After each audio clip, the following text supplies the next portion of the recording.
प्रधानमंत्री जी मोदी जी औरंगाबाद आए और पूरे बिहार के साथ साथ औरंगाबाद से लगा हुआ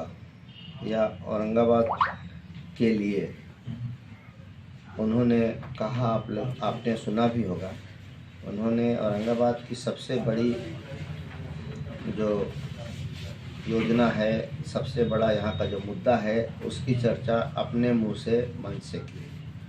उन्होंने उत्तर कोयल नहर की चर्चा की और ये कहा कि इस नहर परियोजना को पूरा कराने के लिए मैं दृढ़ संकल्पित हूँ। यह आप लोगों ने सुना होगा, ये ऑन रिकॉर्ड है। साथ साथ आमस दरभंगा की चर्चा उन्होंने की। आमस दरभंगा जो एक्सप्रेसवे सड़क का निर्माण जारी है, वो निर्माणाधीन है, उससे औरंगाबाद की जनता को भी पटना जाने के लिए या उत्तर बिहार जाने के लिए एक बहुत अच्छी सुविधा मुहैया होगी। हमारे प्रधानमंत्री जी ने वाराणसी कोलकाता की भी चर्चा की कि किसी को उत्तर प्रदेश या किसी को झारखंड या बंगाल जाना होगा तो अब वो कम से कम समय में कुछ घंटों में कोलकाता भी जा सकता है, इसकी भी चर्चा की। तो आप देखेंगे कि जो वाराणसी कोलकाता सड़क है, ये औरंगाबाद लोकसभा क्षेत्र में करीब 100 किलोमीटर और वैसे क्षेत्र से जो नक्सल इलाका है,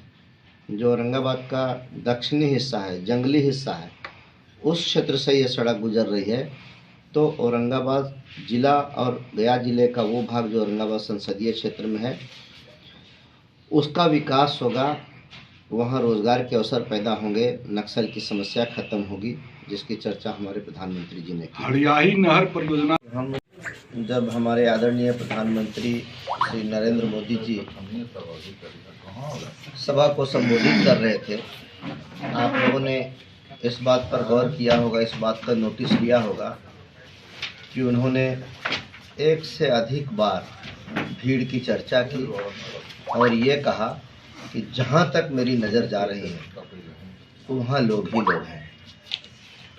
भीड़ को देखकर हमारे नेता अति प्रसन्न थे और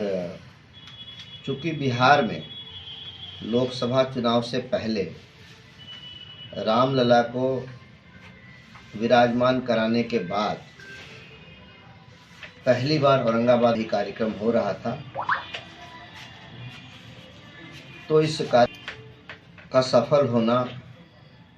राजनीतिक रूप से भी आवश्यक था और ये कार्यक्रम केवल सफल ही नहीं हुआ, बल्कि ये कार्यक्रम ऐतिहासिक हो गया। और इस कार्यक्रम से चुनाव में पूरे प्रदेश में ये संदेश गया कि बिहार में अब 40 की 40 सीटें एनडीए की झोली में होंगी। एक सवाल है, जब हमारे आदरणीय प्रधानमंत्री